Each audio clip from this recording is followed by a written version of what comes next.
ৰাইজৰ দলৰ সভাপতি হিচাপে মই কংগ্ৰেছ দলৰ প্ৰতি এটা আহ্বান জনাব খুজিছোঁ। কংগ্ৰেছ দলৰ প্ৰতি আহ্বানটো হ'ল মুকলি আহ্বান। মুকলি মনেৰে ৰাইজৰ দলৰ সভাপতি হিচাপে মই কংগ্ৰেছ দলক জনাব খুজিছোঁ যে এতিয়া আৰু কংগ্ৰেছ দলৰ বিৰুদ্ধে আমি কোনো ধৰণৰ বিতৰ্ক কৰিব নোখোজোঁ।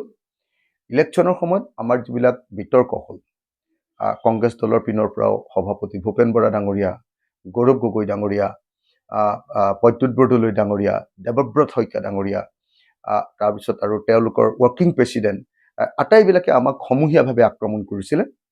আমিও প্ৰত্যাক্ৰমণ কৰিছিলোঁ। এইটো আছিলে যোৱা পঞ্চায়ত নিৰ্বাচনৰ, আজিৰ যিটো পঞ্চায়ত নিৰ্বাচনত শেষ ভোট হৈছে, সেই নিৰ্বাচনৰ এটা অংশ। তো তেওঁলোকৰ প্ৰয়োজন হৈছিলে, তেওঁলোকে আমাক আক্ৰমণ কৰিছিলে। গতিকে এইটো আমি একো বেয়া ভাৱেৰে লোৱা নাই। আজিৰ দিনটোৰ পৰা আমি কংগ্ৰেছ দলৰ প্ৰতি আক্ৰমণ প্ৰত্যাক্ৰমণ সম্পূৰ্ণৰূপে বন্ধ ৰাখিছোঁ।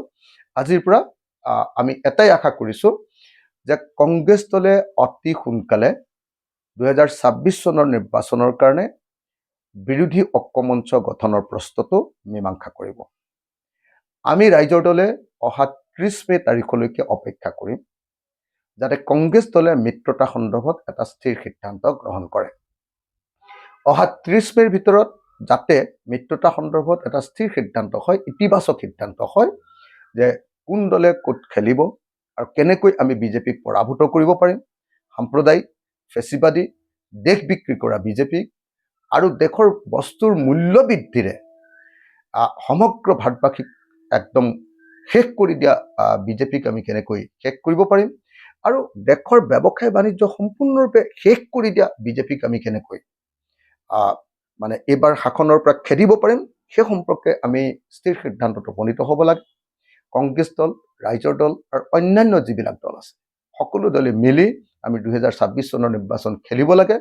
আৰু সেইকাৰণে অহা 30 মে তাৰিখলৈকে আমি মুকলি মনেৰে ৰৈ থাকিম যে কংগ্ৰেছৰ লগত আলোচনা হৈ আমাৰ সেই সিদ্ধান্ত হ'ব। কিন্তু যদি 23 মেৰ ভিতৰত সিদ্ধান্ত নহয়, 1 জুন তাৰিখৰ পৰা আমি সমগ্ৰ অসম জুৰি ৰাইজৰ দলে নিজাববীয়াকৈ বিজেপি বিৰোধী অভিযান আৰম্ভ কৰিম। 2026 চনৰ নিৰ্বাচনৰ কাৰণে আমাৰ অভিযান আৰম্ভ হ'ব। 1 জুন তাৰিখৰ পৰা মই আৰু ঘৰলৈ ঘূৰি নাহোঁ যেতিয়ালৈকে নিৰ্বাচন শেষ নহয়। আমি প্ৰতিটো সমষ্টি 126টা বিধানসভা সমষ্টিলৈ যাম। 126টা বিধানসভা সমষ্টিৰ ৰাইজক লগ ধৰিম। 126টা বিধানসভা সমষ্টিৰ ৰাইজক বিজেপি দলৰ দেশ বিৰোধী, জাতি বিৰোধী, জনগণ বিৰোধী যিবিলাক কাম কাজ সেই সম্পৰ্কে সচেতন কৰিম আৰু আমি নিৰ্বাচনৰ কাৰণে ৰাইজক প্ৰস্তুত কৰিম। আমি আশা কৰোঁ যে কংগ্ৰেছ দলে 30 মেৰ ভিতৰত সিদ্ধান্ত ল'ব। নহ'লে কংগ্ৰেছ দলৰ যিটো পৰম্পৰাগত যিটো দস্তুৰ, তেওঁলোকে কি কৰে যে নমিনেশ্যন ফাইল কৰাৰ আগদিনা বা দুদিনৰ আগত কেণ্ডিডেট ঠিক কৰে। সেইটো কৰিবলৈ হ'লে বিজেপিৰ নিচিনা এটা প্ৰফেশ্যনেল দলক পৰাজিত কৰাটো অসম্ভৱ। বিজেপিৰ নিচিনা সাংগঠনিক শক্তি থকা আৰু বিজেপিৰ নিচিনা ধনবল থকা, বিজেপিৰ নিচিনা বাহুবল থকা আৰু বিজেপিৰ নিচিনা সম্পূৰ্ণ অক্ষত এটা দলক যিকোনো পৰিস্থিতিত বিজেপি ইলেকশ্যন জিকিবলৈ চেষ্টা কৰা এটা দলৰ ক্ষেত্ৰত এনেকৈ আমি অসংগঠিতভাৱে ইনডিচিপ্লিন ভালকৈ নেখেলাকৈ ইলেকশ্যনত জিকাটো সম্ভৱপৰ নহয়। সেইকাৰণে আমি আশা কৰিছোঁ যে 30 মেৰ ভিতৰত আমাৰ বুজাবুজি সম্পন্ন হ'ব, কোনে ক'ত খেলিম সেইটো ঠিক হ'ব। আৰু যদি 30 মেৰ ভিতৰত সিদ্ধান্ত নহয়, তেতিয়াহ'লে আমি ৰাইজৰ দলে নিজাববীয়াকৈ আমাৰ কাম কাজ আৰম্ভ কৰিবলৈ বাধ্য হ'ম।